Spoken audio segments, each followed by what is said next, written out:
You know what really grinds my gears?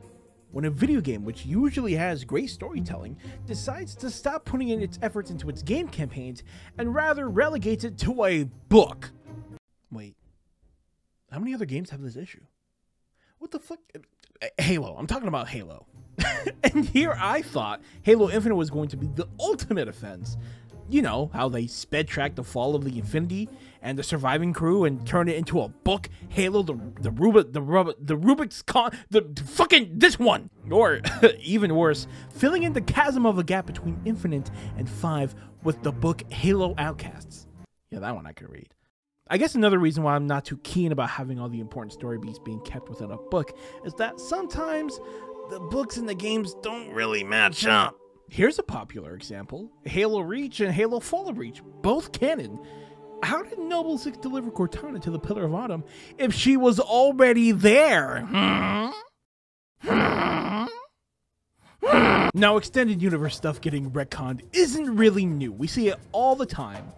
But Halo intends to keep its books canon, which is a problem if it doesn't match up.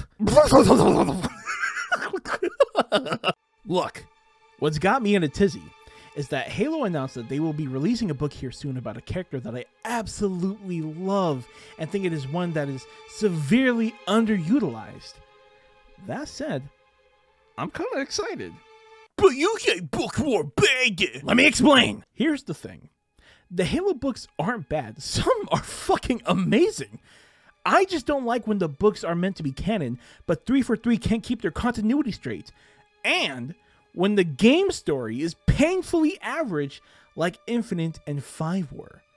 But the reason why I'm excited for this book is because it is about the Didact. And the Didact, to me, is the best antagonist in the entire series, old and new. Let's go down the checklist, shall we? He's a forerunner, you know, the people who built the Halos, which basically makes him the god of our previous enemies, and he has his own army and a secret weapon to kill humans in the most disturbing ways possible. And he's a badass.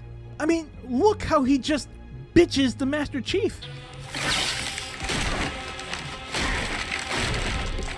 The Didact is that guy. So, what did they do with this phenomenal baddie? They killed him.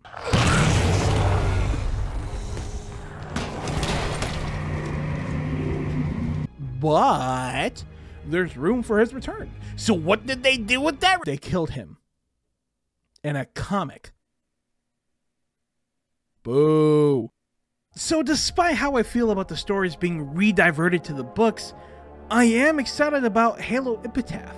That's the name of the Didact, but that's the name of it. Because it gives him an in. An in to Halo Infinite Season 4.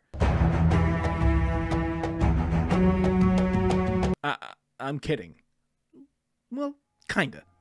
I don't think he'll be added to Infinite, but I think this is a perfect time for the Didact to return, story-wise. And here's why. The Didact is the perfect catalyst of every faction in the game right now. I mean, think about it. The Didact is the reason why Cortana and Chief couldn't make it to Halsey in time in 4, and ultimately led her to her death. So Chief would be triggered to see him again. And being a Forerunner puts the Banished in the dilemma because they all used to be Covenant, which means the Banished forces could either be loyal to Atriox or literally their old god. And the Endless, the supposed ancient enemy of the Forerunners, they would have to accelerate their plans because, you know, the Forerunners have returned. Halo is in need of the ultimatum, the end game, the end-all be-all. And the Didact brings all of that into one character.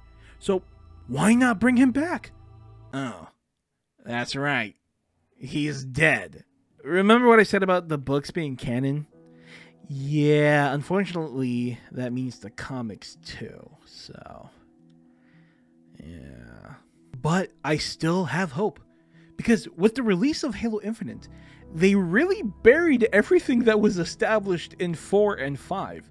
So, If they tried so hard to bury what we had, why bring up a character who is literally already dead without a reason? I think there is a reason.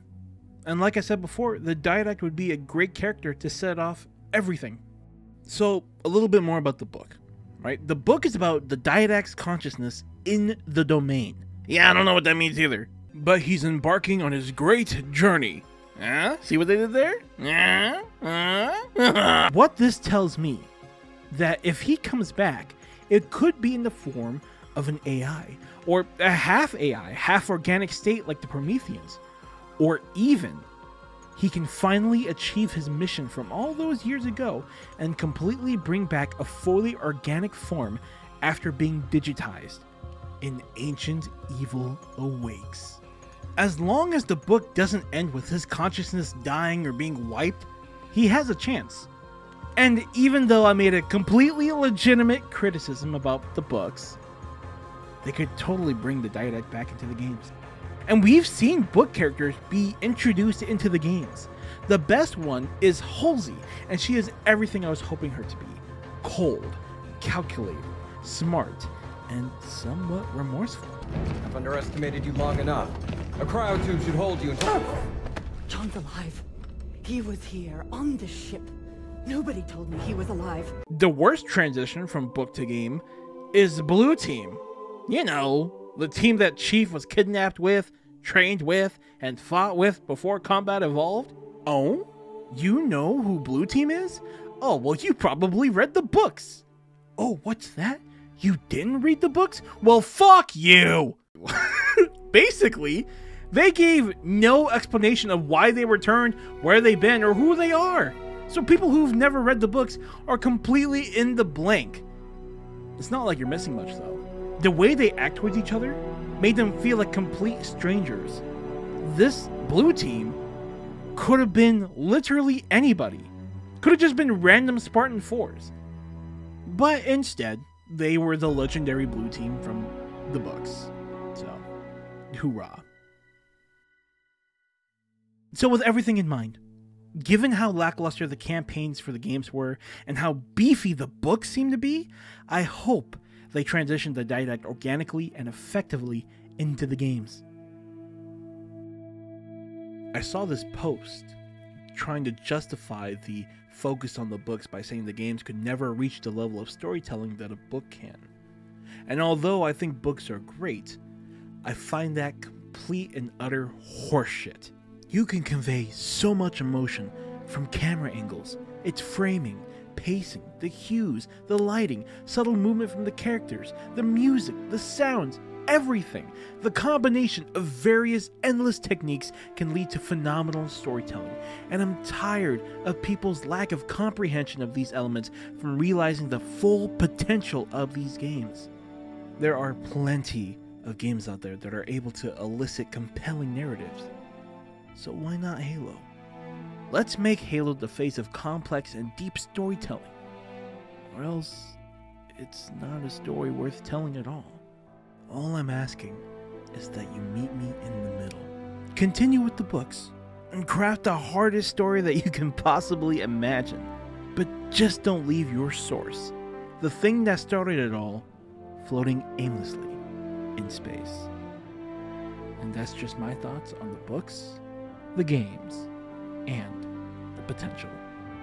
I'm the Sodaholic, and thank you for watching.